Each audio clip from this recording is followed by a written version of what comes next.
computer is picking up a strange signal. Here, sir, you better take a look at it.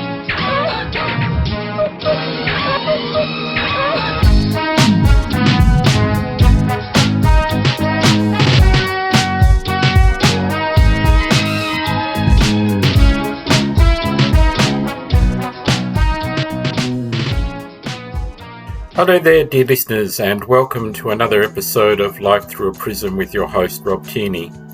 In this new series, I'm going to go with you, delve into briefly with some of the different LGBTQIA+ flags and a little bit of history behind them, what the colours represent, and links will be in the show notes if you want to go deeper. What was the first Pride flag? We can't look at different flags without going back to the pink triangle. A pink triangle has been a symbol for the LGBT community, initially intended as a badge of shame, but later reappropriated as a positive symbol of self-identity in Nazi Germany in the 1930s and 40s.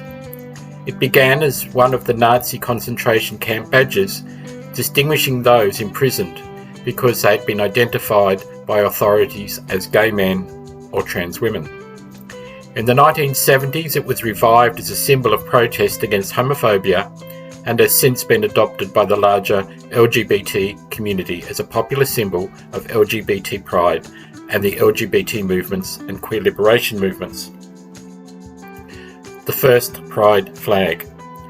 Gilbert Baker, an activist from San Francisco, USA, designed this 8-stripe flag to represent the diversity of the LGBTQ+ community.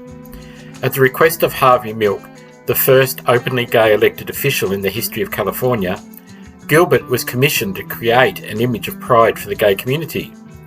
Recognising that flags are one of the most important characteristics of self-identity, the design was printed onto a flag. The flag was first revealed during the 1978 Gay Freedom Day Pride in San Francisco. However, due to colour shortages, the pink and turquoise stripes had to be removed from the flag's design altogether, and the blue was amended to a different shade. It is this version of the flag that it is famous around the world, and has since become an iconic representation of freedom, equality, and unity. The Gilbert Baker design. Inspired by the lyrics of Judy Garland's Over the Rainbow, and the designs used by other social movements such as black civil rights groups from the 1960s, the rainbow flag was created. Baker hand-dyed and hand-sewed this flag, which flew at the San Francisco Gay Freedom Day in June 1978. Each colour stands for a different component of the community.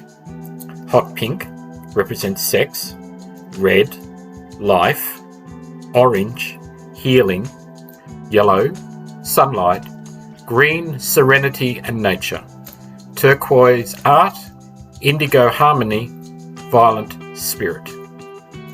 The 1978 to 1999 Pride flag history. Following the assassination of Harvey Milk in 1978, many people and organisations adopted the Pride flag that he helped to introduce to the community. To commemorate his accomplishments and continue his efforts of equality and diversity, the flag was flown across San Francisco and entered mass production by the original designer, Gilbert Baker, and local business Paramount Flag Co. The demand was so great for a rainbow striped flag it was impossible for the 8-stripe design to be made in large quantities. Both Paramount and Baker struggled to obtain the hot pink fabric, and so began manufacturing a 7-stripe version. Traditional gay pride flag. In 1979, the design was amended again. The community finalised this 6-colour version, and this is now the most familiar and recognisable design for the LGBT flag. Numerous complications over the odd number of stripes, including the desire to split the flag to decorate pride parades, meant that one colour had to be dropped.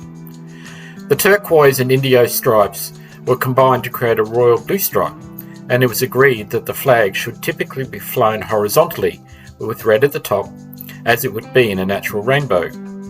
The design continued to increase in popularity around the world, being a focal point of landmark decisions such as John Stout fighting for his right to fly the flag from his apartment balcony in 1989. If you were to design a pride flag to describe you, what would it look like, and what would colours, symbols, etc. signify? Would love to hear about it, and during this series would love to share it with the listeners. You can email if you like at lifethroughaprisompodcast@gmail.com. Till next time, dear listener, take care and bye for now.